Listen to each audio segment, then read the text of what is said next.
So hello everyone, welcome to my channel. तो कैसे हो सभी लोग? तो आई होप सभी लोग बढ़िया होंगे, घर बैठे मस्त पे में आप लोग अपनी प्रिपरेशन कर रहे होंगे। तो आज के इस वीडियो लेक्चर में आप सभी लोग का स्वागत है, जहां पे हम लोग फिजिकल एजुकेशन के क्लास 11 के नए चैप्टर को कवरअप करने वाले हैं और उस चैप्टर का नाम है योगा। सो वीडियो में आगे बढ़ने से पहले जो कोई मेरे बारे में नहीं जानता, मेरा नाम जकी है, मैं फिजिक्स एजुकेटर हूँ, साथ ही साथ आप लोग को फिजिकल एजुकेशन भी पढ़ाता हूँ। अगर आप मेरे साथ फिजिक्स पढ़ना चाहते हो तो मेरे जकी सौदागर फिजिक्स वाले चैनल को सब्सक्राइब कर लेना, वहां पे आप लोग के लिए कंटेंट अवेल होने वाला है। सो आज के इस वीडियो लेक्चर में जो भी हम लोग पढ़ने वाले हैं उन सभी चीजों को डिटेल में पढ़ेंगे, exam oriented point of view से समझेंगे और एक एक चीजों को डिटेल में कवर अप करेंगे और सभी की सभी चीजें बोर्ड्स 2023 2024 के पॉइंट ऑफ व्यू से रहने वाला है।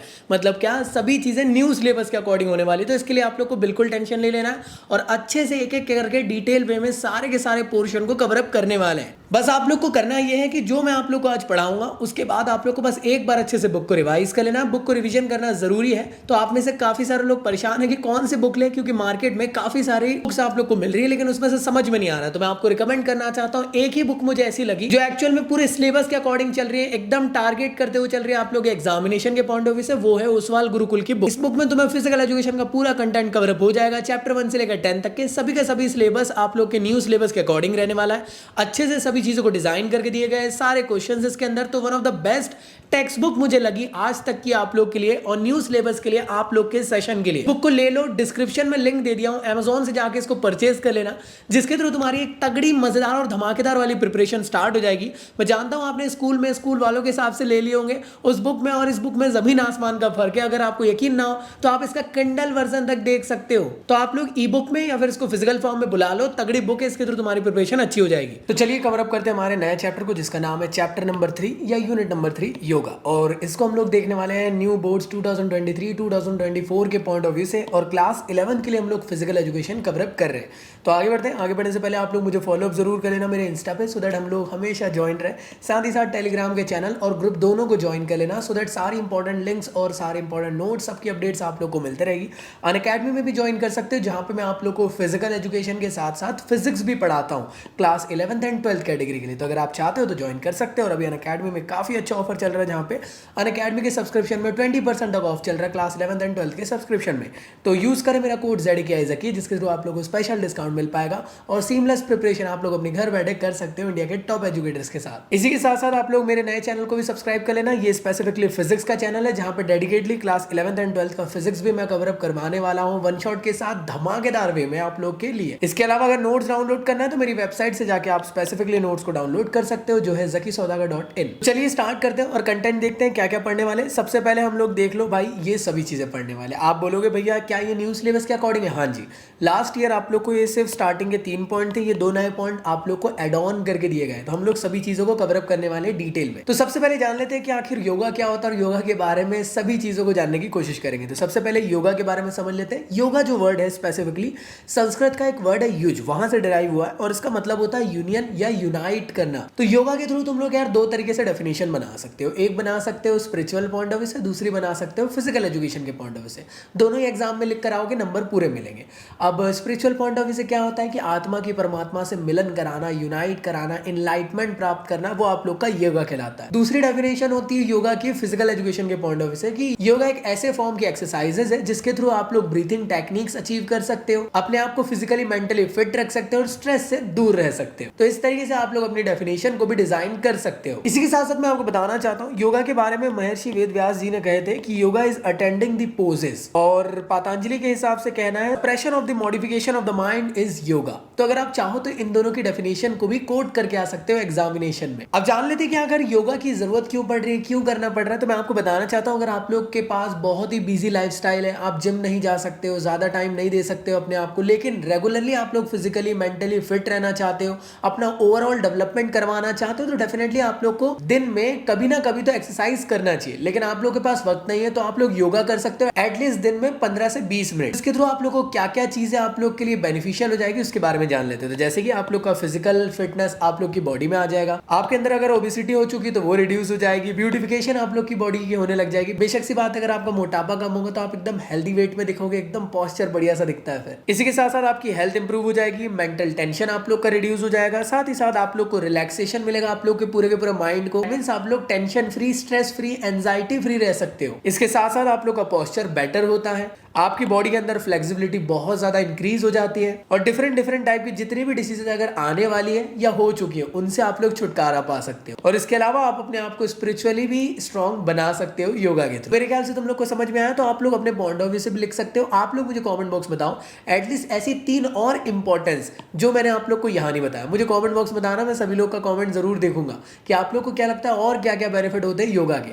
तो याद रखना योगा के करोड़ों बेनिफिट है, आपको एग्जाम में एटलीस्ट 6 से 7 लिख कर आ जाना है क्वेश्चन के हिसाब से। तो चलिए वीडियो को पॉज करिए और जल्दी से आंसर करिए इन दोनों क्वेश्चंस का। अगला टॉपिक है आप लोग का अष्टांग योगा क्या होता है, आइए जानते हैं। तो मैं आपको बताना चाहता हूं जो एंशिएंट इंडियन क्लासिकल योगा है, पतंजलि जी ने इसको क्लासिफाई करे हैं लगभग 8 एलिमेंट्स में, या इसको कहा गया अष्टांग। अष्टांग का मतलब 8 लिम्स होता है। तो बेसिकली हम लोग योगा को कुछ एलिमेंट्स के फॉर्म में समझने वाले हैं और इसे कहा जाता है 8 फोल्ड पाथ या फिर 8 फोल्ड स्टेप। और अगर आपने इन स्टेप्स को फॉलो अप कर लिए तो आप लोग का अल्टीमेट गोल जो था स्पेसिफिकली योगा को ज्वाइन करने का वो अचीव हो जाएगा। साथ ही साथ जो योगा का मेन इंपॉर्टेंस है कि आत्मा की परमात्मा से मिलन कराना, वो भी हो जाएगा। That means the union of soul with the divine can be achieve. चलिए जानते हैं आखिर कौन कौन से ऐसे एलिमेंट ऑफ योगा होते हैं। तो सबसे पहला होता है यमा, दूसरा होता है नियम, तीसरा होता है आसन, फिर होता है प्राणायाम, फिर होता है प्रत्याहार, फिर होता है धारण, फिर होता है ध्यान, फिर होती है आखिरी में समाधि। तो ये है 8 एलिमेंट ऑफ योगा। सबसे पहले यमा की बात कर लेते हैं या यम की बात कर लेते हैं। यम एक किस्म से एथिकल रूल होता है हिंदुइज्म में। अब ये जो यमा है या यम है, इसके अंदर कुछ आप लोगों को 5 मोरल कोड ऑफ कंडक्ट देखने को मिलने वाले। आइए एक एक करके जानते हैं। सबसे पहला होता है अहिंसा,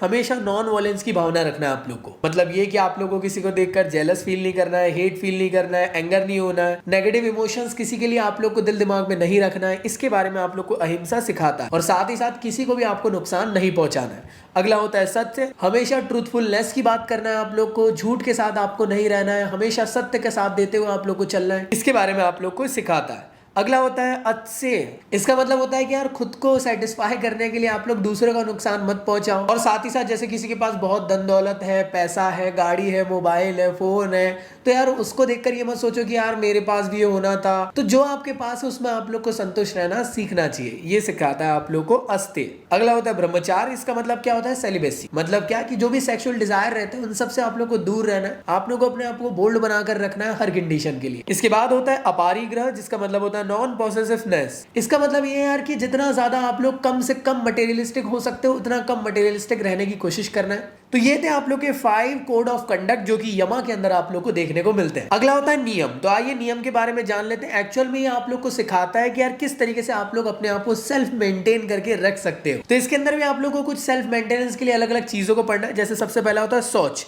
शौच का मतलब क्या, आप लोग को अपने आप को प्योरीफाई रखना है हमेशा। अब प्योरीफाई से मतलब ये नहीं कि बाहर से नहा धोकर आ गए, अंदर से भी आपको प्योरीफाई रहना है। मतलब आपके माइंड, बॉडी, स्पीच, ये सभी को आप लोग को क्लीन और प्योर रखना है। साथ ही साथ आप एक्सटर्नली तो आप नहा धोकर तैयार हो सकते हो, लेकिन इंटरनली आप लोग कैसे करोगे? तो इंटरनल ऑर्गन्स को साफ सुथरा रखने के लिए आपको शुद्धि क्रियास कर सकते हो जिसके थ्रू आप लोग के इंटरनल ऑर्गन्स क्लीन हो सके। अगला होता है संतोष। तो संतोष के बारे में समझ लेते हैं। इसका मतलब ये कि आप लोग को ऐसे टाइप की फीलिंग डेवलप करना चाहिए कि जिसमें कि आप लोग हमेशा सेटिस्फाई रहो अपनी जिंदगी से। ऐसा नहीं कि यार मेरे साथ तो कुछ अच्छा ही नहीं हो रहा है। इसका मतलब ये कि यार आप लोग को ऐसे टाइप की फीलिंग्स को डेवलप करना चाहिए जिसमें कि आप लोग जो भी आपकी जिंदगी में चल रहा है उससे आप लोग को सेटिस्फाई रहना चाहिए। अगला होता है तपा, मतलब डिसिप्लिन में रहना। दैट मींस कि कितनी भी डिफिकल्टीज आप लोग की जिंदगी में आ जाए, कुछ आ जाए, कोई भी परेशानियां आ रही है, बहुत बुरा सा बुरा क्यों ना हो रहा, लेकिन आपको अपने आप को कंट्रोल करके रखना है, अपने आप को इमोशंस को आउटबर्स्ट नहीं होने देना है और हर डिफिकल्टी को सामना करना आपको आना चाहिए। जिसने इस एथिकल प्रैक्टिस को झेल लिया वो जिंदगी के हर परेशानियों को झेल सकता है। अगला होता है स्वाध्याय। इसका मतलब ये कि आप लोग को हमेशा रिसाइट करना चाहिए जो भी वेरियस स्कल्पचर्स आप लोग को दिए गए हैं, लाइक वेद हो गए, ग्रंथ हो गए, उपनिषद हो गए, हमेशा आप लोग को इन सब चीजों को पढ़ते रहना चाहिए और साथ ही साथ इनसे चीजों को सीखता रहना चाहिए। अगला होता है ईश्वर प्रणिधान। इसका मतलब होता है क्या, प्रेयर करना या सरेंडर कर देना टुवर्ड द गॉड के लिए। क्योंकि जब आप लोग गॉड की तरफ जाते हो, भगवान की तरफ जाते हो, मंदिर जाते हो, मस्जिद जाते हो, मतलब जो भी रिलीजन को आप लोग फॉलो अप करते हो, जब आप लोग ज्यादा से ज्यादा गॉड से जुड़ने की कोशिश करते हो तो आपके अंदर का जो ईगो रहता है, आपके अंदर का जो प्राइड रहता है, वो कहीं ना कहीं पूरी तरीके से धीरे धीरे करके कम होने लग जाता है। क्यों? क्योंकि भगवान के एक किस्म से मैं कह सकता हूँ दर पे तो सब लोग एक किस्म से बराबर होते हैं।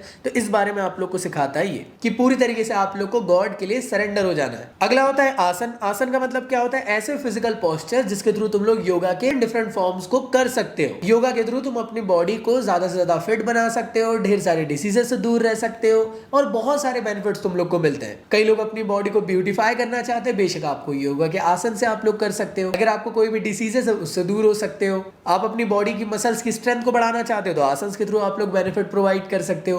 तो योगा और आसन में कंफ्यूज नहीं होना। योगा क्या है, एक फॉर्म ऑफ एक्सरसाइजेस है। उन एक्सरसाइज को करने के लिए आप लोग कुछ ना कुछ पोस्चर तो करने पड़ेंगे, तो उन पोस्चर को करने के लिए आप लोग को आसन करना पड़ता है। तो yoga is the form of exercise और आसन क्या है, पोस्चर्स है। तो अगला क्या होता है, प्राणायाम। तो प्राणायाम एक किस्म से ब्रीथिंग टेक्निक होती है। इसको भी डिटेल में आगे समझने वाले एक स्पेसिफिक टॉपिक है, तो इसको मैं ज्यादा डीप में नहीं समझा रहा हूं, आगे बढ़ते हैं। अगला होता है प्रत्याहार। इसका मतलब होता है कि आप लोग को अपने सेंस और माइंड को कंट्रोल करके रखना चाहिए हमेशा। तो जिंदगी में कई बार ना सेल्फ कंट्रोल प्रोसेस बहुत ज्यादा बेनिफिट आप लोग को प्रोवाइड करती है। तो ये एक किस्म का सेल्फ कंट्रोल प्रोसेस होता है। अगला होता है धारण। मैं कह सकता हूँ ये मेडिटेशन की ना एक सबसे पहली स्टेज होती है। मतलब क्या, इसके थ्रू तुम लोग माइंड के कॉन्सेंट्रेशन को अचीव कर सकते हो। मतलब मैं कह सकता हूँ कि आप लोग पूरी तरीके से आपकी जो बॉडी की पूरी टोटल एनर्जी है वो एक स्पेसिफिक पॉइंट पे आप लोग लगा रहे हो। नेक्स्ट होता है ध्यान। ध्यान का मतलब तो मेरे को नहीं लगता कि आप में से किसी को पता नहीं होगा। ध्यान मतलब तो बचपन से आप लोगों ने ध्यान लगाए होंगे। अब वो ध्यान क्या चीज होता है आप लोग मुझे कमेंट बॉक्स में बताएंगे, ठीक है ना, ये होमवर्क दे रहा हूं। तो नेक्स्ट होता है समाधि। समाधि के बारे में आप लोग को पहले से ही पता होगा। काफी सारे ऐसे ऋषि मुनि रहते हैं जो अपने आप को समाधि ले लेते हैं। इसके बारे में मेरे ख्याल से आप में से मैक्सिमम लोग को पता होगा। समाधि लेने का मेन पॉइंट ऑफ व्यू क्या रहता है, वो ये रहता है कि the ultimate union of an individual soul with the god. तो मैं कह सकता हूँ ये एक लास्ट स्टेज होती है जिंदगी की। तो मेरे ख्याल से तुम लोग को यहाँ तक ये सारी चीजें क्लियर हो चुकी है। तो याद रखिएगा एक चीज कि यार ये जो हम लोगों ने अभी चीजें पढ़े, क्लियर दोस्त, ये जो भी एथिकल प्रैक्टिसेस थी या फिर जो भी डिसिप्लिन थे, दो फॉर्म में, एक तो इंटरनल डिसिप्लिन के फॉर्म में और एक है एक्सटर्नल डिसिप्लिन के फॉर्म में। तो यमा, नियम, आसन और प्राणायाम जो है ये आप लोग के एक्सटर्नल डिसिप्लिन के अंदर आएंगे। और अगर मैं बात करूं समाधि, ध्यान, धारण और प्रत्याहार, ये सभी के सभी इंटरनल डिसिप्लिन के अंदर आप लोग को देखने को मिलने वाले। और अगर तुम्हें याद करने में दिक्कत आ रहा है तो यहीं से भी याद कर सकते हो कि यमा मोरल प्रिंसिपल होते हैं, नियम एक किस्म से ऑब्जर्वेंसेस है, आसन पोस्चर होता है, प्राणायाम के थ्रू तुम लोग ब्रीथिंग टेक्निक के बारे में सीखते हो, प्रत्याहार के बारे में विड्रॉल ऑफ द सेंसेस, धारण क्या होता है कॉन्सेंट्रेट करना, ध्यान क्या होता है मेडिटेट करना, समाधि क्या होता है absorption of the consciousness in the self. I know ये चैप्टर में थोड़ा दिमाग खराब हो रहा होगा भाई, अब क्या कर सकते हैं यार। देखो बाकी चैप्टर थोड़े से इंटरेस्टिंग है, ये वाला चैप्टर भी इंटरेस्टिंग है, लेकिन यहाँ कुछ इंपॉर्टेंट ऐसे वर्ड्स है जो ना याद करने नहीं हो पाएंगे। तो इसके लिए तुम लोग थोड़ा प्रैक्टिस करो, बन जाएगा, टेंशन ना लो यार ज्यादा। चलो आओ जरा क्वेश्चन को अटेंड करो, जरा फर्स्ट और सेकंड क्वेश्चन और आंसर बताओ क्या होगा इसके साथ साथ थर्ड और फोर्थ नंबर के क्वेश्चन को भी अटेंड करें और मुझे कमेंट बॉक्स में बताएं क्या होगा इसका आंसर। नेक्स्ट होता है आप लोग का यौगिक क्रिया। तो यौगिक क्रियाएं क्या होती है आइए इसको समझते हैं। यौगिक क्रियाएं एक्चुअल में आपकी बॉडी को इंटरनली और एक्सटर्नली क्लीन करने के लिए काफी ज्यादा काम आती है। मतलब क्या, अगर आपको प्रॉपर फंक्शनिंग करना है बॉडी की तो उसके लिए आप लोग को क्लीनलीनेस रखना जरूरी है, साफ सफाई रखना जरूरी है, चाहे बाहर नहा धोकर या अंदर। तो अंदर कैसे करेंगे उसको भी जानेंगे आज। अब बाहर तो नहा धोकर तैयार हो सकते हैं, अंदर को अगर आप लोग को ऐसा लग रहा है कि यार आपके लंग्स को या फिर पेट को नहलाना है तो नहलाना कोई मजाक थोड़ी ना होगा। तो इनर क्लीननेस जो है वो एक किस्म से काफी ज्यादा डिफिकल्ट होता है। तो अगर आप लोग को इंटरनल क्लीनलीनेस करना है अगर आपकी अपनी बॉडी की, तो लगभग 6 ऐसे यौगिक क्रियाएं आप लोग कर सकते हो जिसको हम लोग शुद्धि क्रिया कहते हैं, जिसके थ्रू आप लोग इंटरनल ऑर्गन्स को क्लीन कर सकते हो। तो यौगिक क्रिया के अंदर हम लोग इंटरनल ऑर्गन्स की क्लीनलीनेस या साफ सफाई के बारे में जानेंगे। तो सबसे पहला होता है नेति। नेति मतलब क्या, आप लोग को अपनी नाक को साफ रखना है, नेजल क्लीनिंग करना है। किस तरीके से, तो देखो इस तरीके से होती है, यहाँ से एक लिक्विड डाला जाता है और यहाँ से पूरा आप लोग का सफाई निकल जाती है। अगला क्या होता है धोती। धोती का मतलब क्या होता है, जिसमें कि आप लोग को जो डाइजेस्टिव ट्रैक है एक्चुअल में जो स्टमक है उसको आप लोग को साफ करना है। कैसे करोगे, कुछ इस तरीके से आप लोग करते हो, यहाँ पे आप लोग उल्टी करने की कोशिश कर रहे हो, ठीक है जी। नेक्स्ट होता है नौली। तो इसमें आप लोग अपने एब्डोमिनल की मसाज कर सकते हो। रामदेव बाबा को तो आपने देखे होंगे हमेशा इस तरीके से करते हो, तो ये एक किस्म से एब्डोमिनल मसाज के तौर पे जानी जाती है। इसके बाद होता है कपालभाति, जिसके थ्रू तुम लोग अपने लंग्स को प्योरीफाई कर सकते हो। कपालभाति के बारे में ज्यादा बताने की जरूरत है नहीं, सांस अंदर लो सांस बाहर लो। इसके बाद होता है बस्ती। तो बस्ती एक किस्म से यार इंटेस्टाइन को क्लीन करने के लिए की जाती है। तो मैं आपको बताना चाहता हूँ, जैसे आप देख पा रहे होंगे इस तरीके से आपके बम में इस तरीके से एक ट्यूब लगाया जाता है और पानी आनी छोड़ा जाता है शायद तक के, पूरा साफ सफाई हो जाती है जिसके थ्रू, ठीक है भाई। आगे बात करते हैं। अगला होता है त्राटका, ठीक है ना जी। ज्यादा जज्बाती ना हो जो आप सोच रहे हैं, रहा नहीं जाता, तड़प ही ऐसी है ना। तो इसके थ्रू हम लोग अपनी आंखों को साफ कर सकते हैं और साथ ही साथ आई प्रॉब्लम से आप लोग ओवरकम भी हो सकते हो। तो कैसे करना रहता है, बहुत बेसिक है, मैक्सिमम लोगों ने किए होंगे कि एक मोमबत्ती लो, उसको काफी देर तक के देखते रहो। जब आप देखते रहोगे तो आंखों से आप लोग के आंसू निकलना चालू हो जाएंगे। तो मेरे ख्याल से तुम लोग को यहाँ तक की चीजें क्लियर है। तो चलिए भाई पॉज करिए और जल्दी से आंसर करिए इन दोनों क्वेश्चंस का, और साथ ही साथ इन दोनों क्वेश्चंस को भी अटेंड करें। चलिए भाई बात करते हैं अगले टॉपिक का, इसका नाम है प्राणायाम। तो आखिर जानते हैं कि प्राणायाम क्या होता है। तो जैसे मैंने अभी आप लोग से कहा था इससे पहले कि प्राणायाम को थोड़ा डिटेल में पढ़ेंगे जब हम अष्टांग योगा के बारे में पढ़ रहे थे। तो चलिए भाई जानते हैं प्राणायाम क्या होता है। तो प्राणायाम एक किस्म से ब्रीथिंग टेक्निक होती है जहां पे आप लोग ब्रीथ कंट्रोल कर सकते हो, अपने लंग्स को और ज्यादा बेस्ट बना सकते हो, लंग्स की एफिशिएंसी को बेस्ट कर सकते हो। जितने भी लोगों को रेस्पिरेटरी टाइप डिसीजेस है वो सब इससे सही करी जा सकती है। मैं कह सकता हूँ प्राणायाम काफी ज्यादा पॉपुलर है आज के टाइम पे ब्रीथिंग टेक्निक के बारे में जानने में, और इसको कहा जाता है योगिक ब्रीथिंग। के अंदर आप लोग मैनिपुलेट कर सकते हो अपनी ब्रीथिंग पैटर्न को और ठीक भी कर सकते हो। तो अलग अलग टाइप के प्राणायाम होते हैं, आप लोग को लगता होगा एक ही फॉर्म का होता है अनुलोम विलोम, ऐसा नहीं है। इसके अलावा ढेर सारे और फॉर्म के प्राणायाम होते हैं। तो आइए जानते हैं इसके बारे में। हाथा योगा टेक्स्ट में मेंशन है वो है लगभग 6 तरीके के। एक होता है अनुलोम विलोम, दूसरा होता है सूर्य भेदन, फिर होता है उज्जयी,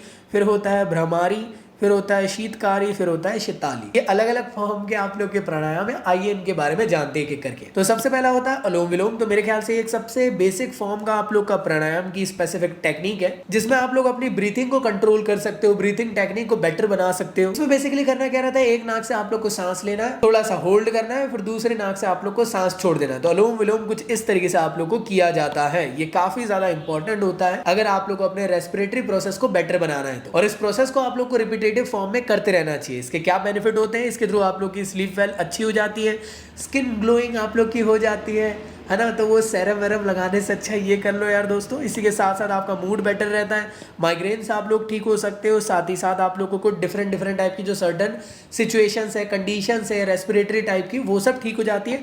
और साथ में आपका माइंड भी रिलैक्स हो जाता है। क्यों? क्योंकि जितने भी प्राणायाम है ये सभी के सभी रिलैक्सेशन आसन के अंदर आते हैं। अगला होता है सूर्य भेदन प्राणायाम। तो सूर्य भेदन प्राणायाम जब भी आप लोग करोगे तो इस तरीके की एक विष्णु मुद्रा आप लोग को अटेंड करनी रहती है। इसमें भी आप लोग को क्या करना है, देखो पहले आगे बढ़ने से पहले ज्यादा जज्बाती ना हो। सूर्य का मतलब होता है सन और भेदन का मतलब होता है टू गेट दी थ्रू। तो सूर्य भेदन प्राणायाम भी एक किस्म से ऑल इनहेल और ऑल एक्सेल टाइप की प्रोसेस है जो कि एक नाक से सांस लेना और थोड़ा होल्ड करना और दूसरी नाक से छोड़ देना। तो जो आप लोग को हाथ पकड़ने का जो आप लोग का तरीका रहेगा वो इस तरीके से एक विष्णु मुद्रा की तरह रहेगा। जैसे दीदी ने देखो ये जो थंब है ना, थंब के थ्रू एक नाक में पहले हाथ रखे और फिर दूसरी नाक से सांस अंदर, फिर क्या करा गया, ये वाले उंगली से दूसरी वाली नाक पे हाथ रखा गया। क्लियर है? और जिस नाक को पहले बंद किया गया था तो वहां से बाहर आप लोग को एक्सेल कर देना है। क्लियर दोस्तों? इस तरीके से आप लोग को सूर्य भेदन प्राणायाम को करना है। क्या बेनिफिट होते हैं इसके? तो इसके थ्रू आप लोग फिजिकल परफॉर्मेंस आपकी बेटर बना सकते हो, कार्डियोवैस्कुलर हेल्थ आपकी अच्छी रहती है, साथ ही साथ नर्वस सिस्टम आप लोग का अच्छा रहता है। इसके अलावा अगर आप लोग को लो ब्लड प्रेशर वाला प्रॉब्लम है तो वो इससे आप लोग का नॉर्मल हो जाता है। इसके बाद अगर मैं बात करता हूँ उज्जयी प्राणायाम के बारे में, तो उज्जयी प्राणायाम एक और नाम से भी जाना जाता है, उसका नाम है ब्रीथ ऑफ द विक्ट्री। तो उज्जयी वर्ड जो स्पेसिफिकली निकल के आया है ये संस्कृत से निकल के आया है जिसका मतलब होता है बॉन्डेज या बाइंडिंग। साथ ही साथ इसको अपवर्ड भी कह सकते हो या फिर एक्सपांडिंग भी कह सकते हो। अब इस प्रोसेस में क्या होता है, क्या एक नाक बंद करनी है दूसरी छोड़नी है, ऐसा कुछ नहीं। दोनों नाकों से आप लोग को इनहेल करना है और एक्सहेल करना है और आपके हाथ कुछ इस तरीके से रहने चाहिए जैसे आप लोग को पोस्चर दिख रहा है। तो मेरे ख्याल से तुम लोग को यहाँ तक क्लियर है। इसमें मेरे को नहीं लगता कि इतना ज्यादा आप लोग को टेंशन लेने की जरूरत है। तो चलिए बात करते हैं इसके बेनिफिट्स के बारे में। तो अगर आप सिंगर हो तो अगर आपको अपनी वॉइस की क्वालिटी को बेटर करना है इसके थ्रू आप लोग अचीव कर सकते हो। मेंटल क्लियरिटी और फोकस आप लोग का बेटर होता है, इम्यून सिस्टम आपकी बॉडी का बेस्ट हो जाता है, स्लीप साइकिल आप लोग का सही हो जाता है, थायराइड रिलेटेड अगर प्रॉब्लम है तो उसको आप लोग नॉर्मल कर सकते हो, हाई ब्लड प्रेशर वाला इशू है तो इससे सही हो जाता है। और साथ ही साथ अगर आप लोगों को किसी भी टाइप का हार्ट रिलेटेड डिस्कंफर्ट है तो वो भी नॉर्मल होने का काम ये करता है। इसके बाद नेक्स्ट होता है भ्रामरी प्राणायाम। तो हो सकता है प्रोनाउंसिएशन गलत हो बट आप लोग भावनाओं को समझे। तो भ्रामरी का मतलब क्या होता है एक्चुअल में, ब्लैक बी मतलब क्या, वो देखोगे ना भौरा रहता है काले कलर का, हो ऐसा करके घूमता रहता है, कान बंद कर लेते सब लोग, तो ये उसको इस फॉर्म में कहा जाता है। क्लियर? तो ब्लैक बी प्राणायाम भी इसको कहते हैं। तो जब आप इस प्राणायाम को करते हो तो इसमें ना आप लोग को एक किस्म से बजिंग टाइप का साउंड लेना पड़ता है जैसे कि वो ब्लैक बी घूमती रहती है उस टाइम पे। तो अगर आप लोग को इंस्टेंटली काम डाउन होना है तो आप लोग को ये वाला प्राणायाम जरूर करना चाहिए। वन ऑफ द बेस्ट आप लोग के लिए प्राणायाम रहेगा। ये काफी अच्छी ब्रीथिंग एक्सरसाइज है जिसके थ्रू तुम लोग यार एजिटेशन से दूर हो सकते हो, फ्रस्ट्रेशन से दूर हो सकते हो, एंजाइटी वगैरह आप लोग को,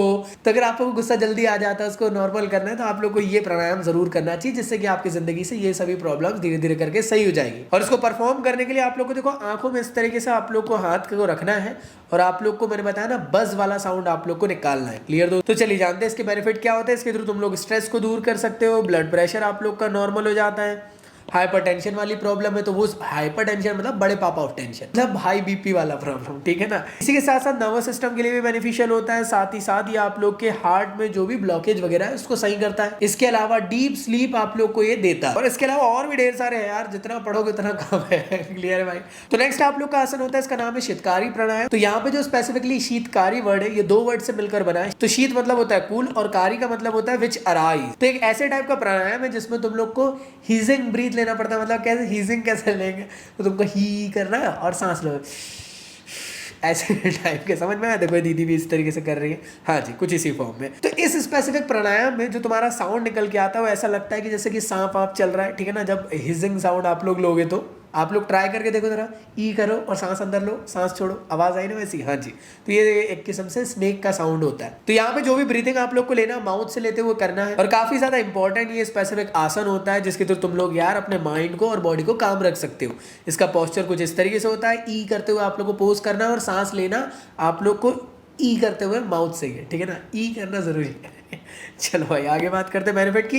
तो इसके थ्रू तुम लोग यार अपने माइंड को काम कर सकते हो, हेल्दी आप लोग रह सकते हो, इंडाइजेशन अगर आप लोग को है तो वो सही हो सकता है। तो बॉडी को कूल डाउन करना है तो आप लोग कर सकते हो इसके थ्रू, स्ट्रेस को रिड्यूस कर सकते हो, हाई ब्लड प्रेशर आप लोग का रिड्यूस होगा आप लोग का। इसी के साथ साथ अगर आपका माउथ, टंग और टीथ का अलाइनमेंट को बेटर करना है तो इसके थ्रू आप लोग कर सकते हो। डिप्रेशन में हो तो इसको आप लोग रिड्यूस कर सकते हो। इसी के साथ साथ ये टीथ और गम की हेल्थ के लिए भी बेनिफिशियल होता है। तो नेक्स्ट होता है आप लोग का शीताली प्राणायाम। शीताली अलग है और ये शीतकारी है, ठीक है दोस्त।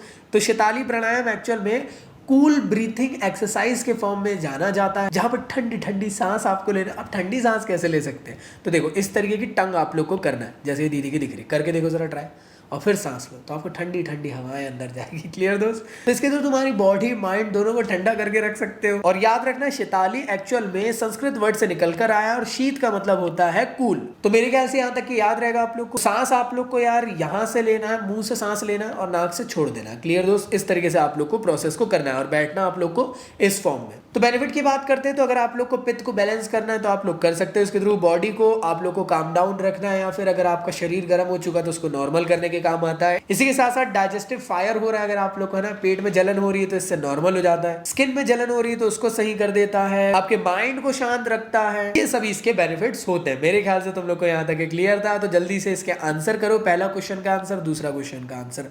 एक चीज याद रखो, जितने भी प्राणायाम पढ़े ना, इनका पहले तो तरीका समझ लो कैसा क्या है, डायग्राम याद रख लेना, एग्जाम में बहुत इंपॉर्टेंट है। अब दूसरी चीज, क्या भैया इनकी स्टेप्स पूछी जा सकती है प्रोसेस की, तो मुझे नहीं लगता कि आप लोग खुद से नहीं बना सकते। इसके लिए आप लोग को पहले बैठना है, दोनों हाथों को ऐसे करना है, पैरों को आप लोग के क्रॉस लेग होने चाहिए। मेरे को नहीं लगता कि आप लोग को रटने की जरूरत है स्टेप्स को, आप स्टेप्स को खुद ब खुद याद कर सकते हो अगर आपको डायग्राम याद है तो डायग्राम अगर आपको पता है तो आपको मालूम है कि पोस्चर कैसा रहेगा, हाँ या ना, तो अपने आप भी लिख सकते हो। और डायग्राम तो याद करना जरूरी है। क्लियर दोस्त। सबका अलग अलग टाइप का फॉर्म है, कंफ्यूज मत होना। चलिए देखते हैं लास्ट टॉपिक जिसका नाम है एक्टिव लाइफस्टाइल और स्ट्रेस मैनेजमेंट, जिसके थ्रू आप लोग योगा के थ्रू इसको अचीव कर सकते हो। जिंदगी में आज के टाइम में हमारा जो वर्कलोड हो चुका है, बिजी लाइफस्टाइल हो गया है, इसमें हम लोग ना हमारे माइंड को काम करने के लिए, स्ट्रेसफुल जिंदगी से स्ट्रेस फ्री होने के लिए हम लोग कुछ नहीं करते हैं। आप लोग से एक छोटी सी रिकमेंड करना चाहता हूँ कि अगर आप लोग के पास वक्त नहीं है स्पेसिफिकली स्पोर्ट्स खेलने जाने का, जिम नहीं जा पा रहे, तो आप लोग स्पेसिफिकली घर के अंदर 15 से 20 मिनट यार योगा कर सकते हो, या तो मॉर्निंग में या फिर इवनिंग में, जिसके थ्रू आप लोग का स्ट्रेस जो है वो रिलीफ हो पाएगा और एक एक्टिव लाइफस्टाइल आप जी पाओगे। क्योंकि योगा के थ्रू तुम लोग फिजिकल, मेंटल, इमोशनल डेवलपमेंट अपना कर सकते हो और साथ ही साथ स्ट्रेस फ्री जिंदगी जी सकते हो। तो याद रखिएगा, अगर मैं बात करता हूँ लाइफस्टाइल एंड मैनेजमेंट के एस्पेक्ट्स के बारे में, तो इसके दो एस्पेक्ट्स आप लोग को देखने को मिलते हैं। पहला होता है मेंटेन करके रखो एक अच्छी फिजिक को, और दूसरा होता है आप लोग का मेंटल हेल्थ सही होना चाहिए। तो योगा एक काफी अच्छा आप लोग के लिए ऑप्शन है जिसके थ्रू आप लोग ये दोनों गोल्स को अचीव कर सकते हो, जहां पे आप लोग का फिजिकल डेवलपमेंट भी हो जाता है, साथ ही साथ आप लोग की ब्रीथिंग टेक्निक भी बेटर हो जाती है और मेंटल हेल्थ भी आपकी अच्छी रहती है। और इसके अलावा भी आप लोग को ढेर सारे बेनिफिट्स मिल जाते हैं योगा के थ्रू। तो जब भी हम लोग बात करते हैं स्ट्रेस फ्री होने के लिए, तो स्ट्रेस फ्री हम लोग कैसे हो सकते हैं, जब हम लोग मेडिटेशन कर सके। और मेडिटेशन अचीव करने के लिए योगा के अंदर ढेर सारे ऐसे आसन है जिसके थ्रू तुम लोग काम डाउन हो सकते हो, माइंड को शांत कर सकते हो और स्ट्रेस फ्री रह सकते हो, डिप्रेशन से दूर रह सकते हो। तो प्राणायाम एक काफी अच्छी ब्रीथिंग एक्सरसाइज है। इसको हम लोग अल्टरनेटिवली मेडिटेटिव आसन के फॉर्म में भी जानते हैं। तो अगर आप लोग को अपने माइंड को काम डाउन करना है, हाइपरटेंशन का प्रॉब्लम है, स्ट्रेस वाला प्रॉब्लम है, तो आप लोग को रेगुलरली प्राणायाम को करते रहना चाहिए। इसी के साथ साथ अगर आप लोग को फिजिकली फिट रहना है, फिजिकली आप लोग का पोस्चर बेटर रहना चाहिए, तो आप लोग को डिफरेंट डिफरेंट आसन्स करना जरूरी है। तो आसन्स के थ्रू होता क्या है दोस्तों, तो आसन्स एक्चुअल में फॉर्म ऑफ पोस्चर्स होते हैं जिसमें कि तुम लोग योगा के एक्सरसाइज को कर रहे हो। मतलब क्या, योगा के अंदर एक्सरसाइजेस हो गई डिफरेंट डिफरेंट, अब उसको परफॉर्म कैसे करें वो आसन्स के थ्रू तुम लोग अचीव कर सकते हो। तो फिजिकली फिट रहना है तो डिफरेंट डिफरेंट फॉर्म के आसन्स करना चाहिए जिसके थ्रू तुम लोग अपनी बॉडी में स्ट्रेंथ हो गया, फ्लेक्सिबिलिटी हो गया, स्पीड हो गया, बॉडी के अंदर सर्कुलेशन हो गया, इन सब को आप लोग बेटर बना सकते हो। और अगर आप रेगुलर प्रैक्टिस करोगे तो ओवरऑल आप लोग की फिजिकल फिटनेस लेवल डेवलप होने लग जाएगा बॉडी के अंदर, और साथ ही साथ डिफरेंट डिफरेंट टाइप के डिसीजेस से भी आपको बचाएगा, like diabetes, high blood pressure और हार्ट रिलेटेड प्रॉब्लम से। तो मेरे ख्याल से आप लोग को यहाँ तक की चीजें समझ में आई, तो मैं ओवरऑल ये कह सकता हूं कि योगा के थ्रू तुम लोग यार सारे टाइप के ओवरऑल डेवलपमेंट कर सकते हो। तो मेरे ख्याल से तुम लोग को यहाँ तक की चीजें क्लियर हुई। तो यहाँ तक हमारा चैप्टर आई होप आप लोगों ने एंजॉय करे होंगे। साथ ही साथ आप लोग चैनल को सब्सक्राइब कर लो क्योंकि यहाँ पे क्लास 11 12 दोनों का फिजिकल एजुकेशन में पूरा कवरअप कराने वाला हूँ। साथ में अगर तुम लोग क्लास 11th 12th का फिजिक्स कवर अप करना चाहते हो तो मेरे दूसरे चैनल को सब्सक्राइब कर लेना। साथ में अगर आप मेरे साथ लाइव सेशंस में पढ़ना चाहते हो तो अनअकैडमी में आ सकते हो मेरे साथ, और मेरे साथ क्लास 11 12 की प्रिपरेशन कर सकते हो। अगर आपको लगता है कि मेरे साथ हमेशा जुड़े रहना है तो इंस्टा में मुझे जरूर फॉलो अप कर लेना, टेलीग्राम के ग्रुप चैनल दोनों को ज्वाइन कर लेना, सारी अपडेट्स आप लोग को वहां पे मिलते रहती है। इसी के साथ साथ वीडियो के स्टार्टिंग में मैंने एक अच्छी सी बुक रिकमेंड किया तुम लोग को, तो उस बुक को ले लेना। एक बेस्ट टेक्स्ट बुक है जिसके थ्रू तुम लोग की अच्छी प्रिपरेशन हो जाएगी। तो पूरा चैप्टर कंप्लीट हो गया, अब जाकर एक बार बुक को रीड कर लो, मेरी गारंटी की एक चीज आप लोग को अच्छे से समझ में आ जाएगी। तो आई होप आप लोग को वीडियो अच्छा लगा। तो मिलता हूं नेक्स्ट वीडियो में, लेकर आऊंगा जल्दी, बहुत जल्द एक नया वीडियो जहां पे हम लोग अगले चैप्टर को कवर अप करेंगे। तो मिलते हैं नेक्स्ट वीडियो में, जब तक के लिए गुड बाय।